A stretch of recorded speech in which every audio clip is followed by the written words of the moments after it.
Hello students, today I am going to discuss part 10 of Principles of Inheritance and Variation. In this part, we will discuss about the genetic disorders due to chromosomal abnormality. Genetic disorder is of two types. First is the genetic disorder due to chromosomal abnormality. They are further divided into two types, autosomal abnormality and sex chromosomal abnormality. Second type of genetic disorder is gene-related human disorders. First one is the gene mutation in autosomes and gene mutation in sex chromosome. But here in this part, we are only going to discuss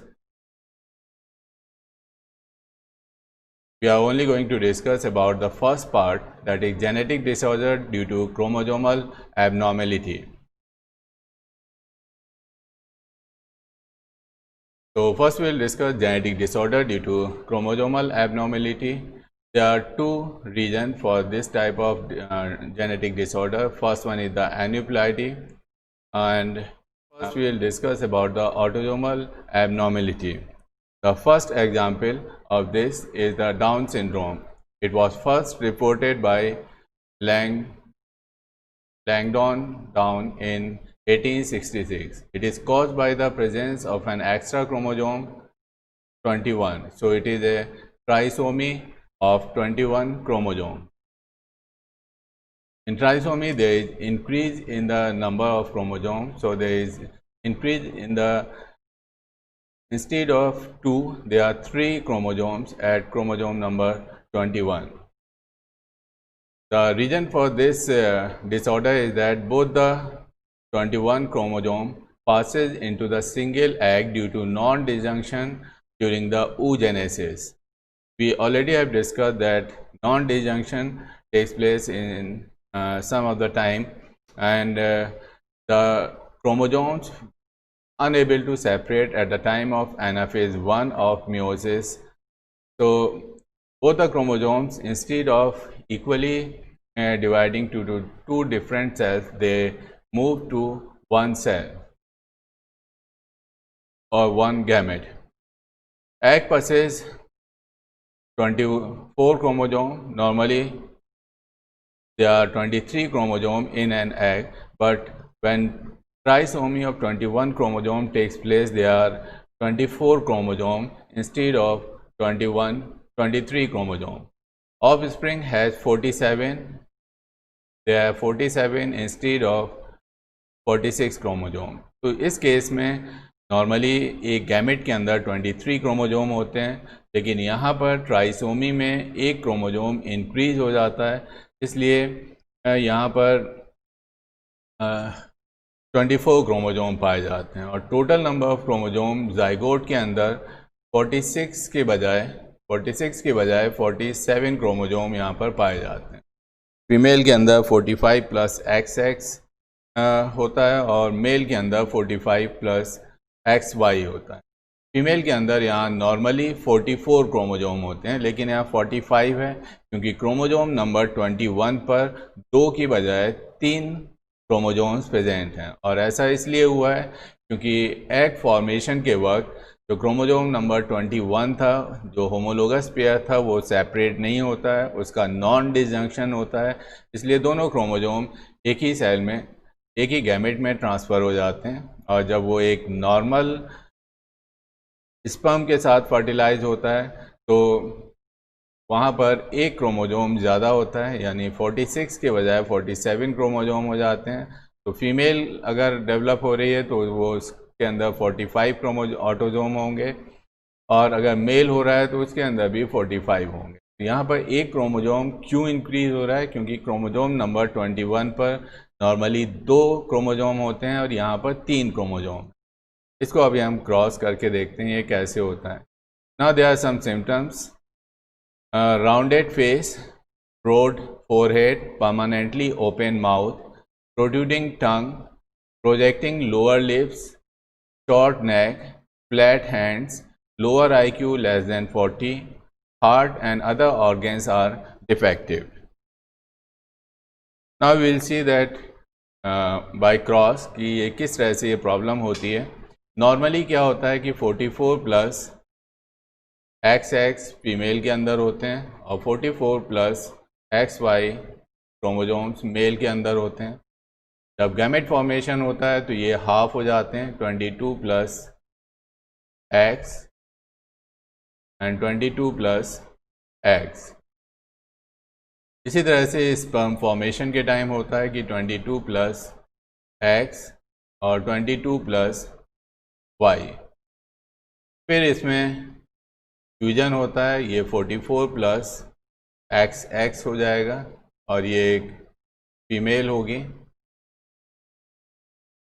ये अगर इस sperm से fertilise होता है तो यहाँ पर 44 plus XY होगा और ये भी ये मेल इंडिविजुअल होगा। अगर ये वाला एग इस स्पर्म से फर्टिलाइज होता है देन अगेन 44 प्लस XX, ये भी फीमेल है। और अगर ये एग इस स्पर्म से फर्टिलाइज होता है तो 44 प्लस XY, ये मेल होगा। ये नॉर्मल है, यानी यहाँ पर हर जाइगोट या इंडिविजुअल के एक सेल में देखें तो यहाँ 46 हैं, क्योंकि 44 ऑटोजोम है और 2 सेक्स क्रोमोजोम है। यहाँ भी 44 ऑटोजोम और 2 सेक्स क्रोमोजोम, तो इनके अंदर टोटल नंबर ऑफ क्रोमोजोम 46 होंगे।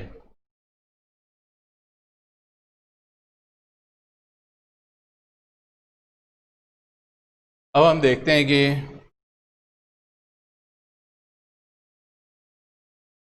डाउन सिंड्रोम में क्या होता है। जो फीमेल है 44 प्लस XX क्रोमोजोम इनके एक सेल के अंदर हैं,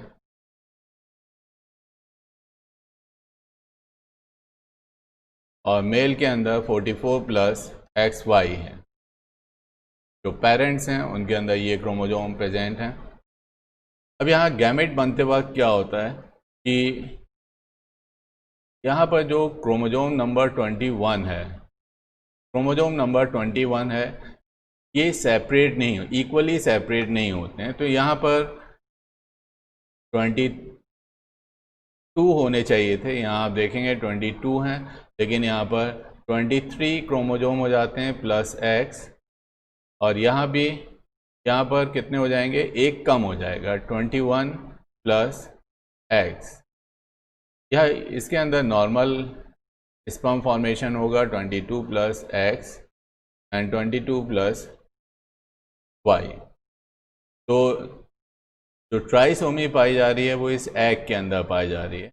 यहाँ पर एक कम हो गया है तो इसको हम मोनोसोमी कहेंगे। यहाँ पर एक स्पर्म डिक्रीज हो गया है, 22 प्लस X होना चाहिए था, यहाँ भी 22 प्लस X होना चाहिए था, लेकिन ये 23 हो गया।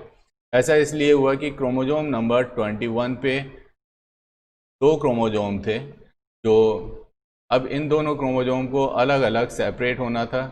एक को इस गैमेट में जाना था, एक को इस गैमेट में जाना था, लेकिन ये दोनों क्रोमोजोम नंबर 21 एक ही एग के अंदर चले गए, जिससे वहाँ पर 23 प्लस X हो गया और यहाँ पर एक क्रोमोजोम कम हो गया। तो डाउन सिंड्रोम में क्या होता है, it is the trisomy of 21 chromosome, यानी जो 21 क्रोमोजोम है वहाँ पर एक की बजाय एग के अंदर एक की बजाय 2 क्रोमोजोम होंगे। अब ये एग अगर इस फॉर्म से फर्टिलाइज होता है तो इसके अंदर 45 plus XY number of chromosome होंगे, यानी टोटल 47 हो गए। आप देखेंगे यहाँ पर 46 थे और यहाँ 47 हो गए। ऐसा क्यों हुआ? क्योंकि एक 21 नंबर पर ये एक नॉर्मल स्पर्म था, 21 नंबर पर यहाँ पर एक क्रोमोजोम प्रेजेंट था, यहाँ 21 नंबर पे 2 क्रोमोजोम प्रेजेंट हैं, तो एक इसका 21 क्रोमोजोम और 2 21 क्रोमोजोम होमोलोगस पेयर इसका मिलकर 3 क्रोमोजोम बन जाते हैं। तो यह इसको हम ट्राइसोमी ऑफ 21 क्रोमोजोम इसीलिए कहते हैं कि वहाँ 2 क्रोमोजोम होने चाहिए थे, एक मदर से आना चाहिए था, एक फादर से आना चाहिए था, लेकिन मदर के जो 21 क्रोमोजोम थे वो सेपरेट नहीं हुए, यहाँ पर सेपरेशन नहीं हुआ, इसलिए दोनों क्रोमोजोम एग के अंदर आ गए। एक क्रोमोजोम फिर 21 नंबर का फादर से आएगा, तो यहाँ पर 3 क्रोमोजोम नंबर 21 पर 3 क्रोमोजोम प्रेजेंट होंगे, और इसलिए यहाँ नंबर ऑफ क्रोमोजोम भी इंक्रीज हो जाएगा। इसी तरह अगर ये एग वाई क्रोमोजोम वाले स्पर्म से फ्यूज होता है तो यहाँ 45 प्लस ये एक्स होगा और ये 45 प्लस एक्स वाई हो जाएगा। इसके अंदर भी 47 क्रोमोजोम होंगे। ये एक एबनॉर्मल फीमेल होगी और ये एक एबनॉर्मल मेल होगा। तो ये एक जेनेटिक डिसऑर्डर है ड्यू टू क्रोमोजोमल एबनॉर्मलिटी, जिसमें एन्यूप्लॉइडी पाई जाती है, यानी यहाँ पर ट्राइसोमी पाई जा रही है कि किसी एक पोजीशन पर नॉर्मली 2 होमोलोगस क्रोमोजोम पाए जाते हैं, लेकिन उस पोजीशन पर यहाँ क्रोमोजोम नंबर 21 पर 2 होमोलोगस क्रोमोजोम की बजाय एक एक्स्ट्रा क्रोमोजोम हो जाता है। और एग के अंदर 2 होमोलोगस क्रोमोजोम क्यों आते हैं? क्योंकि यहाँ पर उनके बीच में सेपरेशन नहीं हुआ, यहाँ पर नॉन डिसजंक्शन हुआ, इसलिए ये एबनॉर्मलिटी डेवलप हुई। Next is the Edward syndrome. It was first reported by Edward in 1960 due to extra chromosome number 18. जैसे अभी हमने डाउन सिंड्रोम में देखा था कि वहाँ पर क्रोमोजोम नंबर 21 पर 3 क्रोमोजोम थे, यहाँ 18 क्रोमोजोम पर ट्राइसोमी पाई जा रही है। यहाँ क्रोमोजोम नंबर 18 2 की बजाय 3 हो जाते हैं। जो नंबर ऑफ क्रोमोजोम है यहाँ भी क्योंकि 18 नंबर पे एक क्रोमोजोम बढ़ रहा है, इसलिए टोटल नंबर ऑफ क्रोमोजोम 47 हो जाएंगे इंस्टेड ऑफ 46। फीमेल के अंदर 45 प्लस एक्स होगा और मेल के अंदर 45 प्लस एक्स वाई होगा। Symptoms: the affected person keep the finger tightly cleansed, ये बिल्कुल जिसको कहते हैं हाथ को मुट्ठी को बांध कर रखता है एकदम बहुत tightly. Other symptoms include small jaws, deformed ear, small mouth, nose, fingers, sternum. The patient is mentally retarded and dies within 6 months after birth. Next is the cry do chat or cat cry syndrome. It was reported by Lejeune in 1963. It is due to the deletion of half part of the short arm of the chromosome number 5. यहाँ पर कोई polyploidy या aneuploidy नहीं पाई जा रही है। यहाँ पर जो क्रोमोजोम नंबर 5 है इसकी शॉर्ट आर्म, अगर ये इस तरह का क्रोमोजोम है तो इसकी ये शॉर्ट आर्म जो है डिलीट हो जाती है। तो इसकी वजह से जो सिम्टम्स होते हैं वो क्या होते हैं कि the affected new born cries like mewing cat और क्राई लाइक किटन। जब ये रोता है तो बिल्ली के बच्चे की तरह रोने की आवाज़ आती है, इसलिए इसको कैट क्राई सिंड्रोम कहते हैं। Other symptoms include small head, widely spaced eyes, moon like face and other congenital heart diseases. Next is the myelogenous leukemia. It is caused by the deletion of some portion of the long arm of chromosome number 22 and addition to chromosome number 9. तो ये एक तरह का reciprocal translocation है। हमने ये discuss कर चुके हैं कि रेसिप्रोकल ट्रांसलोकेशन में there is exchange of segment of 2 different chromosomes takes place और 2 different non homologous chromosome takes place. They are non-homologous because this is the chromosome number 22 and chromosome number 9. एक ही chromosome के pairs को homologous chromosome कहा जाता है। मान लीजिए ये 22 नंबर का पेयर है और क्रोमोजोम नंबर 9 का जो पेयर है इसको ये होमोलोगस क्रोमोजोम है, ये होमोलोगस क्रोमोजोम है, लेकिन ये और ये नॉन होमोलोगस होंगे। ये 22 है और ये 9 है तो ये नॉन होमोलोगस होंगे। तो यहाँ पर क्या होता है कि the long arm of chromosome number 22, इसका एक पार्ट, सपोज इसका एक पार्ट यहाँ से टूटता है, वो क्रोमोजोम नंबर 9 पे ट्रांसफ़र हो जाता है इधर, और इसका भी कुछ पार्ट टूटकर वो क्रोमोजोम नंबर 22 पे ट्रांसफ़र हो जाता है। तो यहाँ पर exchange of segment of chromosome taking place, that's why it is called the reciprocal translocation. It causes myeloid leukemia, a type of cancer. Deficient 22 chromosome whose long arm is related is called the Philadelphia chromosome. Deficient chromosome number 22 का, यहाँ आप देख रहे हैं chromosome number 22 का जो long arm है, it is transferred to the chromosome number 9. So this chromosome is called the Philadelphia chromosome and it was first reported in the city of Philadelphia. क्योंकि ये फिलाडेल्फिया सिटी में पहली बार report किया गया था, इसलिए क्रोमोजोम नंबर 22 को हम फिलाडेल्फिया क्रोमोजोम कहते हैं. और इससे जो बीमारी होती है वो माइलोजीनस ल्यूकीमिया है, जो कि एक तरह का कैंसर है. Next is the sex chromosomal abnormality. First one is very important. It is often asked in test and examination. It is Turner syndrome. It was first reported by Turner in 1983. This disorder is due to fusion of an allosome-free egg.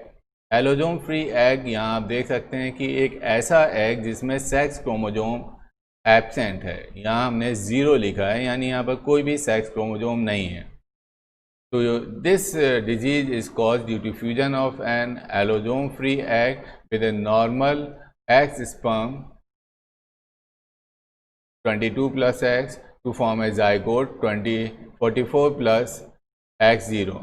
Due to fusion of normal egg 22 plus X with an allosome-free sperm to form a zygote 44 plus X0.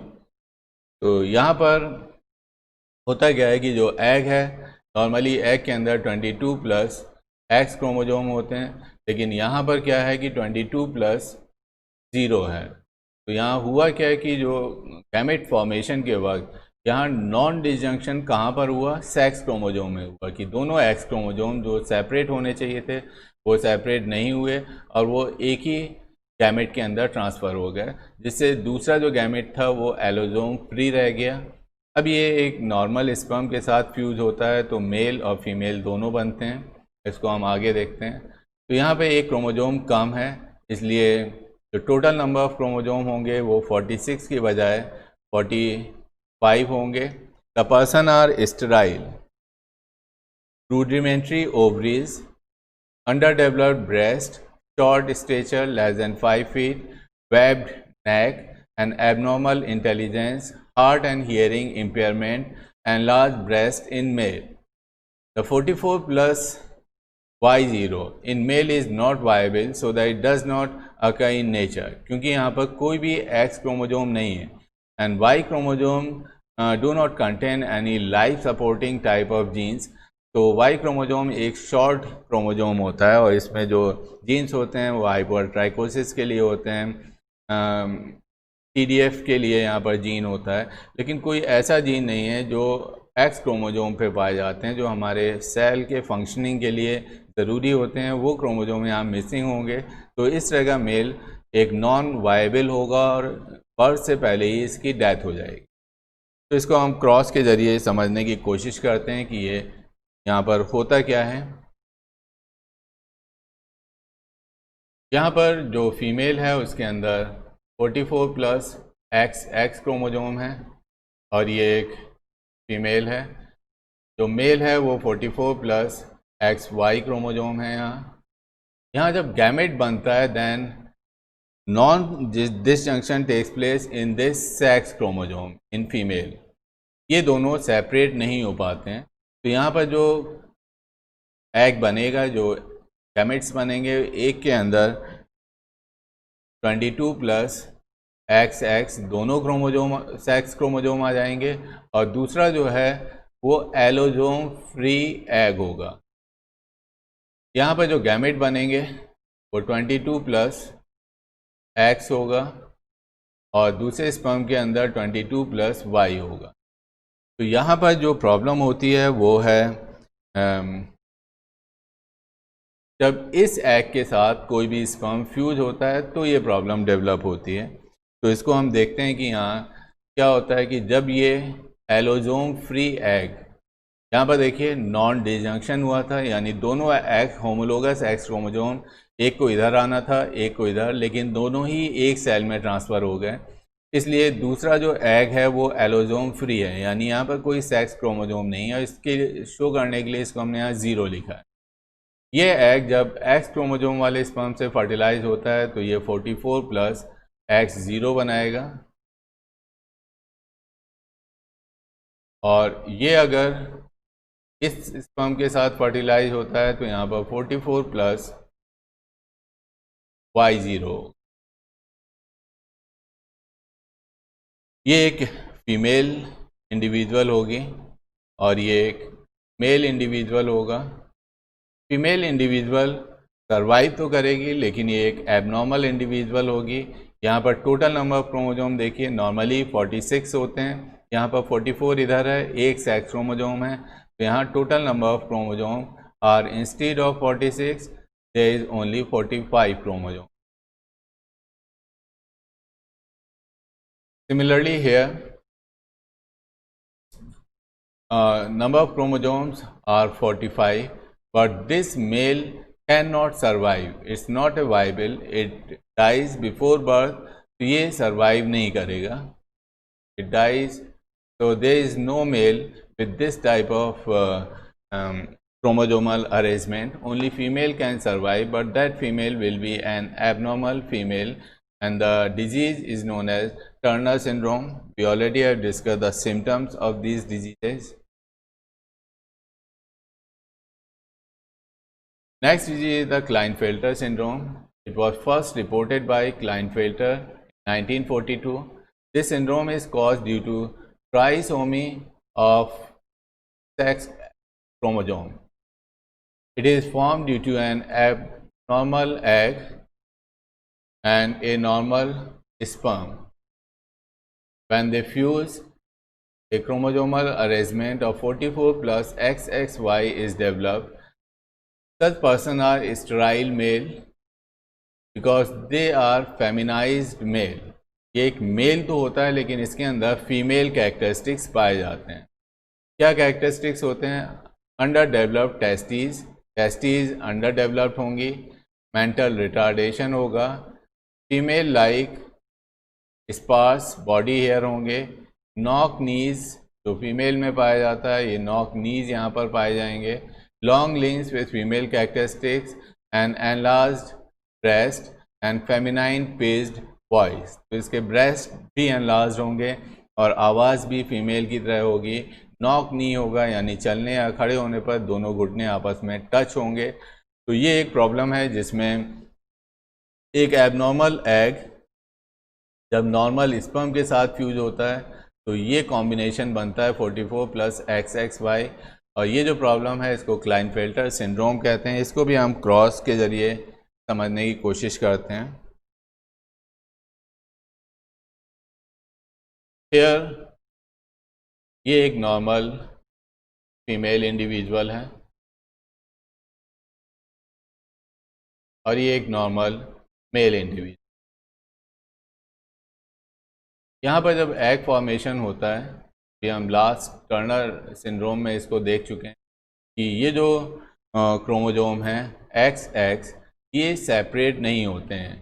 Normally क्या होता है, जब हम लिखते हैं 22 plus X लिखते हैं और 22 प्लस X लिखते हैं, क्योंकि ये X, एक X इधर आ जाता है, एक X इधर आ जाता है, लेकिन यहाँ पे सेपरेशन नहीं हो रहा है। तो यहाँ क्या होगा, 22 प्लस दोनों एक ही गैमेट में चले जाएंगे और 22 प्लस 0, यहाँ पर नॉर्मल स्पर्म बन रहे हैं 22 plus X and 22 plus Y। अब यहाँ पर क्या होगा कि इस क्रोमोसोम, इस एग के साथ अगर कोई भी मेल स्पर्म फर्टिलाइज होता है तो यहाँ कुछ प्रॉब्लम होगी। तो जब इस एग को अगर एक स्पर्म फर्टिलाइज करता है, एक नॉर्मल स्पर्म फर्टिलाइज करता है, तो यहाँ पर 44 प्लस XXY ये कॉम्बिनेशन यहाँ पर डेवलप होगा और यही क्लाइनफेल्टर सिंड्रोम में नंबर ऑफ क्रोमोसोम्स पाए जाते हैं। अब कितने हो जाएंगे, 44 प्लस 3 47। तो instead of 46 1 chromosome is increase. तो ये भी एक ट्राइसोमी है। Trisomy of chromosome number of sex chromosome, क्योंकि हर इंडिविजुअल के अंदर एक क्रोमोजोम अपने पेयर के साथ ही पाया जाता है, यानी हर पेयर में 2 क्रोमोजोम होते हैं, लेकिन यहाँ सेक्स क्रोमोजोम में 2 की जगह 3 क्रोमोजोम यहाँ पर हो गए हैं। और ऐसा क्यों हुआ है? क्योंकि जो एग फॉर्मेशन बना था उसमें नॉन डिजंक्शन हुआ है, यानी दोनों एक्स क्रोमोजोम या सेक्स क्रोमोजोम इक्वली डिवाइड होने की बजाय एक ही एग के अंदर आ गए थे। और ये जब 2 एक्स क्रोमोजोम वाला एग किसी एक नॉर्मल स्पर्म के साथ फर्टिलाइज होता है तो यहाँ पर 44 + XXY टाइप का अरेंजमेंट पाया जाएगा। ये एक तरह की ट्राइसोमी ऑफ सेक्स क्रोमोजोम है और जो नंबर ऑफ क्रोमोजोम होंगे वो 47 होंगे। तो इसके अंदर ये एक ऐसा मेल होगा जो स्ट्राइल होगा, फेमिनाइन पिस्ड वॉइस होगी, एनलार्ज ब्रेस्ट होंगे, यानी ये एक ऐसा मेल होगा जिसके अंदर फीमेल की कैरेक्टरिस्टिक्स भी पाई जाएंगी।